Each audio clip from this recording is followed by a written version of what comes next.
Saudara menyaksikan Breaking News Kompas TV bersama saya Mario Sarong. Dan baru saja kita menyaksikan saudara rapat dengar pendapat Komisi 3 DPR RI dengan Kapolrestabes Semarang Kombes Pol Irwan Anwar dan keluarga almarhum Gama atau GRO di gedung DPR RI Senayan, Jakarta.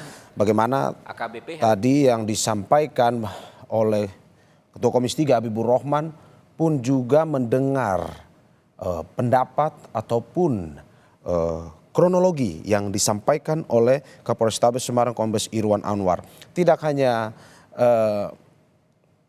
Ketua Komisi 3 tapi juga ada beberapa anggota Komisi 3 yang juga memberikan usulan-usulan. Yang paling dititik beratkan adalah bagaimana pihak Kapolrestabes Semarang bersama jajarannya harus mengusut tuntas kasus ini seterang-terangnya. Dan untuk mengetahui informasi lengkap terkait dengan rapat dengar pendapat Komisi 3 tadi bersama Kapolrestabes Semarang, kita terhubung dengan jurnalis Kompas TV yang saat ini berada di gedung DPR RI Senayan. Ada Tifal Solesa di sana. Selamat pagi Tifal. Bagaimana pantauan Anda di sana setelah rapat dengar pendapat selesai dan apa kesimpulan yang bisa disampaikan kepada kita? Pada intinya dalam simpulan rapat yang belum lama ini rampung dijalankan oleh Komisi 3 DPR RI, judulnya Rapat Dengar Pendapat Umum ya Mario, RDPU yang dilakukan oleh dua pihak kepada Kapolrestabes Semarang dan jajaran dari Polda Jawa Tengah. Pada intinya dari Komisi 3 DPR RI mengharapkan sikap profesional yang dilakukan oleh polisi untuk pengusutan kasus polisi tembak pelajar di Semarang, Jawa Tengah, baik itu dari aspek pidana maupun juga dari aspek kode etiknya. Untuk aspek pidana tadi sudah sempat dijelaskan oleh Kasubdit Jatantras Ditreskrimum Polda Jawa Tengah AKBP Helmi Tamaela yang menyebutkan bahwa untuk penanganan pidana akan menggunakan dua pasal, yakni di pasal 338 dan pasal 351 ayat 3 Kitab Undang-Undang Hukum Pidana, dan sudah ada 11 anak yang dimintai keterangan sebagai saksi dalam perkara ini. Pengusutan kasus juga masih tetap berjalan. Ada beberapa bukti juga yang dipegang oleh polisi untuk bisa mendalami insiden penembakan yang dilakukan oleh anggota Sat Narkoba Polres Semarang, Jawa Tengah ini. Itu untuk dari aspek pidananya. Sementara untuk aspek penanganan etiknya ini juga sudah dijelaskan oleh Kabid Propam Polda Jawa Tengah Kombes Aris Supriyono. Saat itu ia menjelaskan bahwa sampai untuk saat ini posisinya anggota polisi yang melakukan penembakan terhadap pelajar berinisial G ini sudah ditempatkan secara khusus atau menjalankan patsus di Polda Jawa Tengah dan pengusutannya masih tetap berjalan. Seharusnya hari ini akan dilangsungkan sidang etik untuk menetapkan putusan terhadap yang bersangkutan apakah dinyatakan melanggar etik atau tidak dan bagaimana bentuk tindak lanjutnya.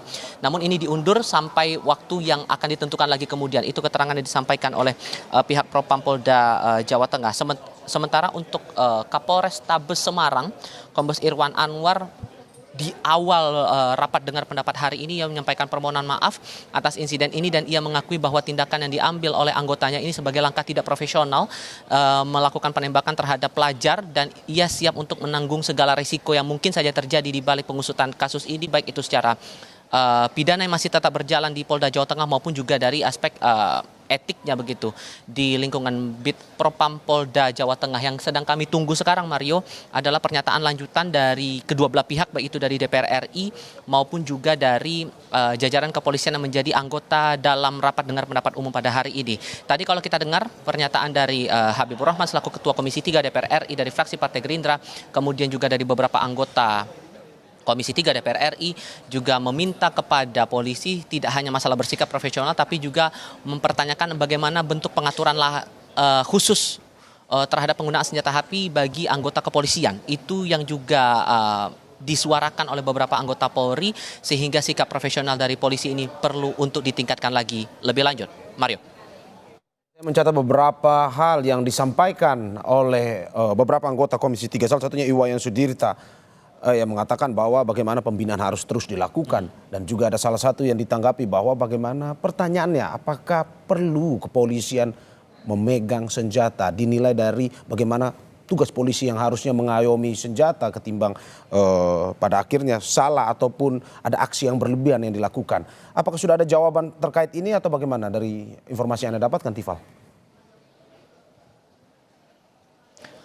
Dalam rapat tadi sebetulnya tidak ada respon signifikan yang dinyatakan baik itu dari Kapolrestabes Semarang maupun juga dari jajaran Polda Jawa Tengah. Tapi yang dijelaskan lagi oleh polisi bahwa sebetulnya tidak hanya berkaitan langsung dengan penanganan terhadap kasus yang dialami oleh pelajar berinisial G ini, tapi juga ada langkah-langkah lain yang juga diupayakan dari Polrestabes Semarang maupun Polda Jawa Tengah untuk penanganan kasus kenakalan remaja.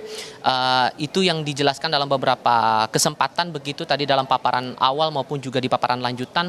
Kapolrestabes Semarang sudah menjelaskan ada beberapa penanganan kasus kenakalan remaja terutama yang dalam hal ini disebut sebagai gangster begitu yang ditangani oleh pihak kepolisian, dan ini tetap berproses, proses hukumnya ada 40 lebih kasus kalau tidak salah itu yang disampaikan oleh pihak Polda Jawa Tengah maupun juga Polrestabes Semarang.